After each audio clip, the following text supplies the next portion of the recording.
Ursula von der Leyen. What does her body language tell us?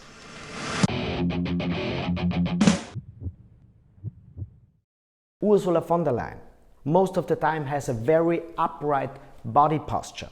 Also her neck is very upright. You don't ever see her slunge around. No, Ursula von der Leyen knows that the proper posture is important. What she also does is she is very attentive. When someone talks to her, she immediately turns to this person. In another video, I'm talking about the nose-navel rule. Ursula von der Leyen incorporates that rule. When someone talks to her, she doesn't only turn the nose to that person, often she also turns the navel. This has two advantages. Advantage number one, the other person gets the impression Ursula von der Leyen is interested in her.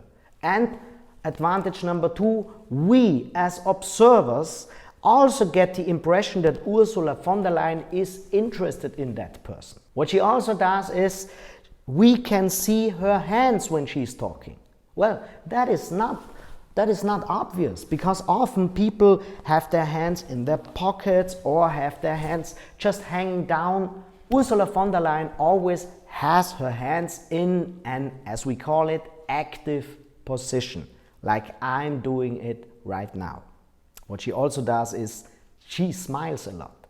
That is important for all of us, because people on top, so politicians should smile more, because that reveals an openness and also a form of sovereignty.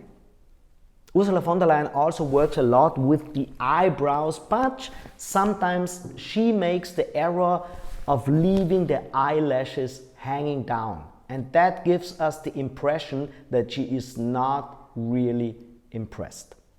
Now, that seems almost perfect.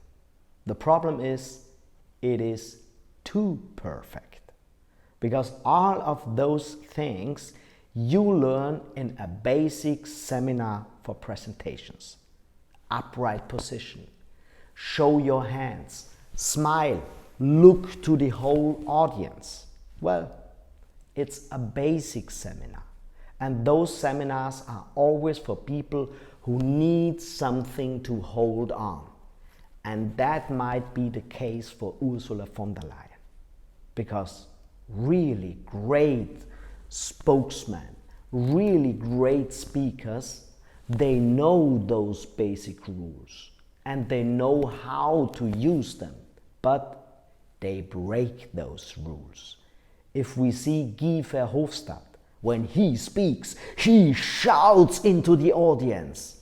He doesn't care about his posture. He doesn't care where to leave his hands. And that gives us the impression there is a huge fire burning inside.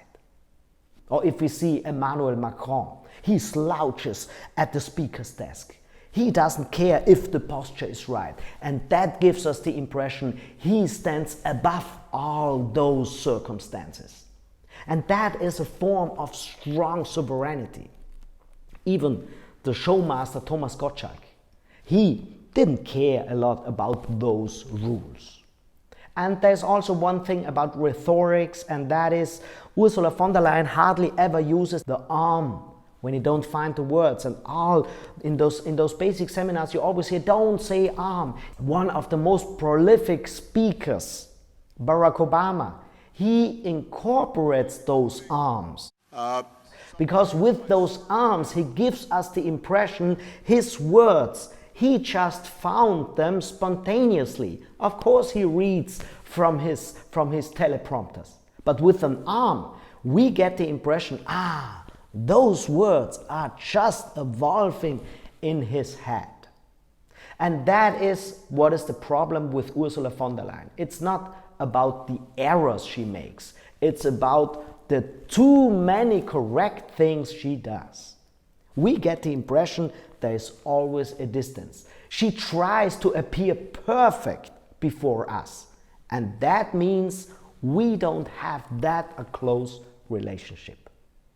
Now, don't get me wrong.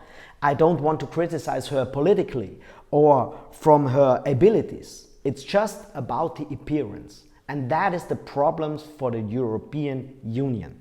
What we would need so hardly is a person who would integrate all those different countries, all those different interests.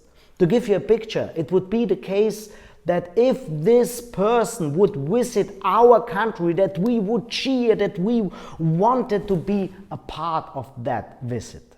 Like when Barack Obama visits Europe. Do you remember when he comes to Europe, even if he's out of office right now, whole of Europe is looking to that city where he is right now. That is what we would need in Europe. And for that, you need a person that is not that reserved, that is not that striving for perfectness. We would need a person where we immediately can see that there is a fire within that person. Does Ursula von der Leyen light that fire within her and within all of us? I doubt it.